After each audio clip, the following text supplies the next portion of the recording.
sekali glorifikasi karir spesialis. Di sini saya dari tim oposisi sangat tidak setuju atau sangat tidak mendukung dari apa yang telah dipaparkan oleh tim pemerintah itu sendiri, di mana kita tahu ahli spesialis ini sendiri merupakan orang yang benar-benar mengasah kemampuannya, mengasah keterampilannya di bidang tertentu, sehingga dia bisa dikatakan seorang ahli spesialis seperti itu. Nah, kita ada beberapa hal mengapa ahli spesialis ini harus diberikan penghargaan atau glorifikasi seperti itu. Yang pertama itu ahli spesialis ini merupakan garda terdepan atau orang yang akan membawa perubahan kepada orang lain seperti itu. Nah, harus adanya penghargaan yang diberikan kepada ahli spesialis ini karena sudah menjadi orang yang akan membantu orang lain atau menjadi garda terdepan bagi orang lain seperti itu.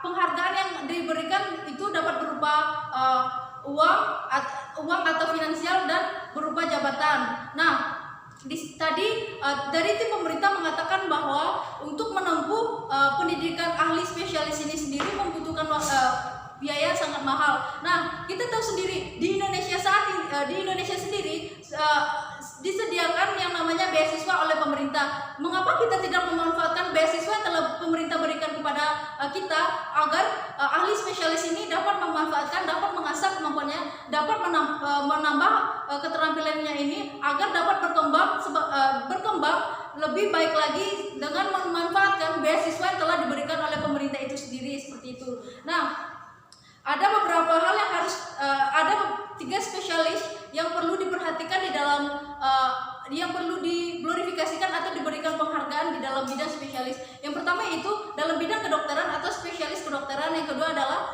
spesialis hukum. Yang ketiga yaitu spesialis guru seperti itu. Nah, di dalam spesialis kedokteran kita tahu sendiri spesialis kedokteran ini tidak semua orang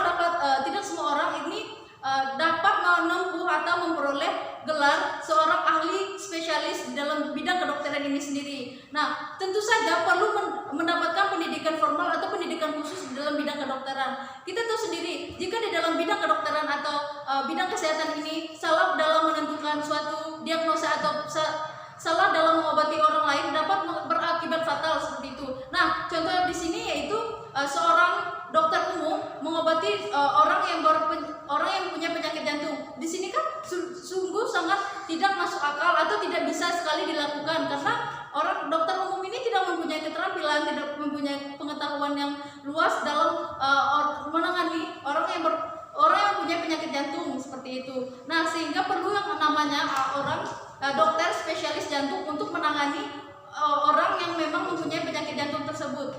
Jika dokter umum ini mengobati orang yang berpenyakitan jantung, jika dia salah diagnosa, maka menyebabkan kerugian untuk si korban atau orang yang diobati ini, sehingga bisa menuntut dari dokter atau instansi atau lembaga rumah sakit ini seperti itu.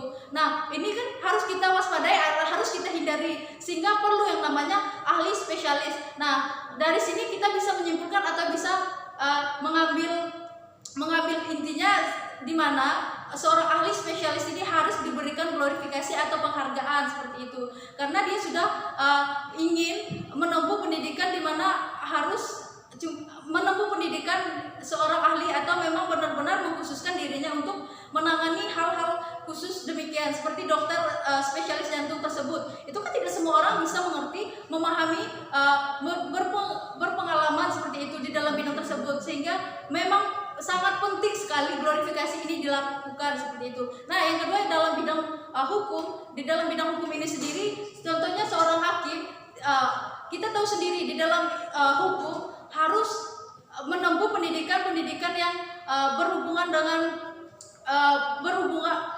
pendidikan sarjananya ini berhubungan langsung dengan proses hukum, misalnya sarjana hukum seperti itu. Nah, dan tidak berhenti di situ saja, namun dia harus melakukan pelatihan terlebih dahulu untuk mendapatkan sertifikasi di dalam